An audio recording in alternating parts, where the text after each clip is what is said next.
I was scrolling through Twitter the other day, sick in bed, couldn't get out, and just needed something to occupy my brain. And wouldn't you know it, this image that you're seeing in front of you right now popped up in my feed. And now initially, in my sick brain, I thought, oh, I think this is a piece of fan art of some sort. Someone's playing an elaborate joke, a bizarro world situation, whatever.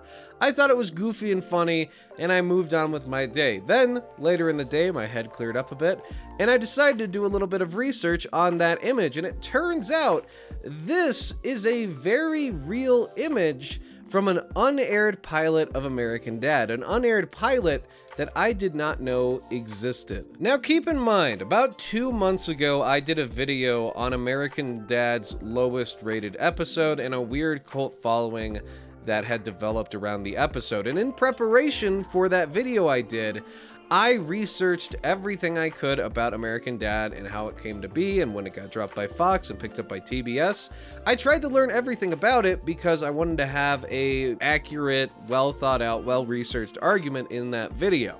Yet somehow I missed this. I missed this unaired pilot. It doesn't have anything to do with American Fung. That episode's still terrible, but somehow this slipped through the cracks, and it's a damn shame because there is something within this pilot that is so interesting and so weird that I wish I had known about it sooner so I could talk about it sooner. Today, we are talking about the unaired American Dad pilot and what makes it different from the actual one that aired. My name's Mr. Cow. Let's get into this. So first things first, the length of this unaired pilot is only about 6 minutes long, and the content of it, I mean, it's basically the front half of the episode up until the inciting incident. So you get to know all the characters, a brief introduction to everything, and then the show ends, Fox hopefully buys it, and you get to make the entire thing. Really simple, really straightforward, not a whole lot crazy going on in that regard. However, the theme song for the show is completely different in this unaired pilot. Instead of the original song made for the show, we get to hear You're a Lucky Fellow, Mr. Smith, sung by Frank Sinatra, a song that I did not know existed, but apparently it's a thing. I tried to find it on Spotify. I might just be stupid. I couldn't find it on Spotify. I had to find it on YouTube, and it has like 15,000 views. It's in like an America album. I don't even know how to describe this. This is a very like 60s thing, but it's odd. It's a catchy little song, a catchy little ditty. But with the theme song out of the way, it's time to talk about the most interesting part of this unaired pilot, which is Steve Smith's bizarre design. He's a lot more skinny, he's a lot more nerdy, a lot more geeky, just overall a less appealing character to look at. And if you think he looks bad, listen to this. I have a term paper due. Oh yeah, right. Community college. Big girl, big girl. Hey, think that diploma will help you land a better section when you're waitressing at the Olive Garden? Zing! Think you'll hit puberty before you turn 14? Well, I hope so. So not only does Steve Smith look different in this pilot, but he also sounds different, and in my opinion, much, much worse and much more annoying. In this version, Steve Smith is not voice acted by Scott Grimes. That actually came later in the development for the series, after it was picked up by Fox. In this unaired pilot, Ricky Blitt voice acts Steve. Now, who is Ricky Blitt? Well, according to IMDb, Ricky Blitt is a writer and actor known for Loudermilk, Family Guy, and The Ringer. And that's his entire bio.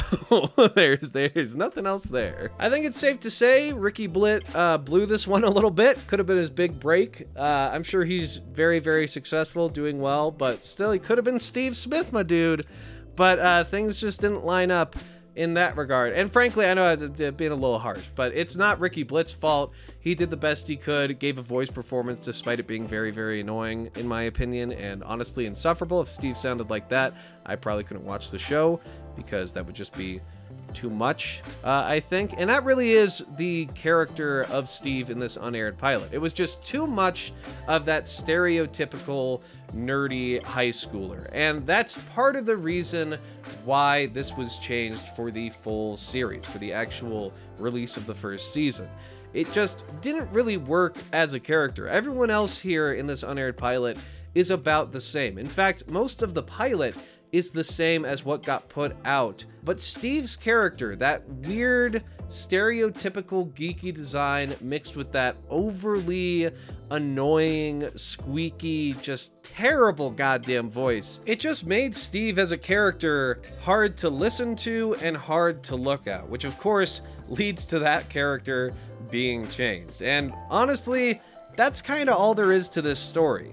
This initial unaired pilot worked in a lot of areas except for one, and that was Steve's character. So Steve's character was retooled, I believe, about halfway through production, somewhere around there. They bring in Scott Grimes, they do a character redesign, Ricky Blitt is ousted.